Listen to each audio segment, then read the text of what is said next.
তো hello guys, কেমন আছেন সবাই? আশা করি অনেকটা ভালো আছেন। তো আজকে সিম্পল তরিকা সে কী করে বিরিয়ানি বানাই গ্রামে গঞ্জে, তো আজকে এটাই দেখাবো তোমাদেরকে। তো চলো লেটস সি। তো গাইস 85% রাইসটাকে কুক করে নিতে হবে, তারপর মাংসটাকে আপনারা রেডি করে নেবেন। তারপর চলো কী করতে হয় দেখা যাক। ভাত রেডি হয়ে গেছে, এদিকে আলু রেডি হয়ে গেছে। এখন দিচ্ছি বিরিয়ানিতে আমরা হালকা ঘি লাগিয়ে চালটা এখন এখানে দিয়ে দিচ্ছি আমরা।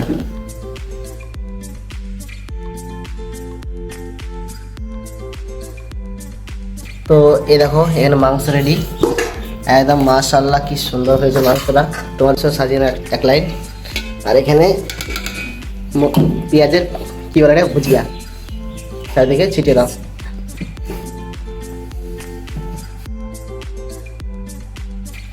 তো এখন দেখতেই পাচ্ছ বন্ধুরা, আলু দিচ্ছি। এখন আলুগুলোকে সাজিয়ে নিচ্ছে।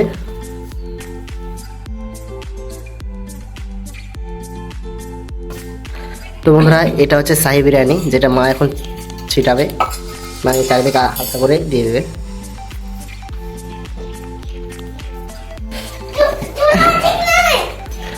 এখন দেখছো মা এখন বিরিয়ানির মাংস এখানে দিচ্ছে বন্ধুরা, চারিদিকে ছিটিয়ে দিচ্ছে।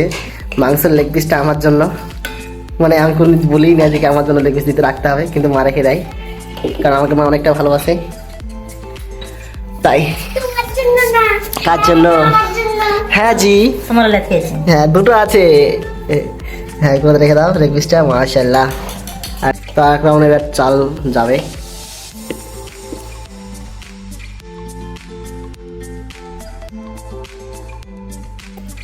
তো এটা হালকা একটু রং, যেটা কেউ দেয় কেউ না দেয়, তো আমি একটু ওইদিকে করে ছিটিয়ে দেবো যাতে বিরিয়ানি কালারটা একটু ভালো আসে। এটা ফুড কালার মা দিতে মানা করছে, কি অল্প করে দেয়, কারণ ফুড কালার বেশি খেতে হয় না। আর আমিও রিফার করি না যে এটা তোমরা দাও। এবার হালকা করে পেঁয়াজ কুচি দিয়ে দাও।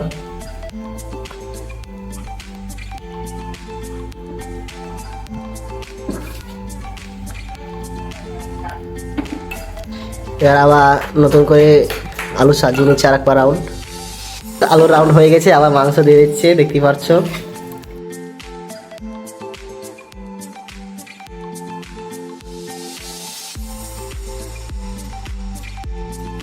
ভুলে গেছে, একটা মিস্টেক হয়েছে। তো ঘিটা আমরা দিই এখনো, তো ঘিটা দিয়ে নিই এখানে।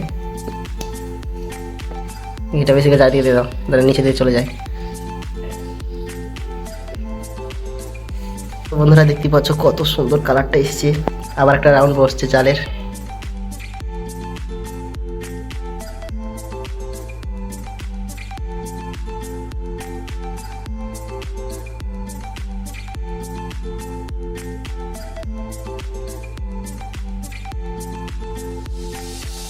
প্লাস্টিক আর যতটা ছিল সব এখানে দিয়ে দিলাম, হালকা করে রাখলাম, কারণ আমার একটা ভাগ্নি আছে, সো ভাতটা সে খাই। তো দেখো ফাইনাল রেজাল্ট, এখন আটাগুলো সরিয়ে নেওয়া হচ্ছে, দেখা যাক কেমন হয়েছে।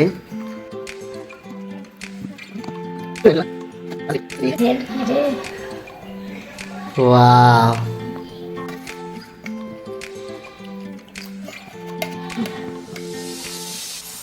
ওয়াও,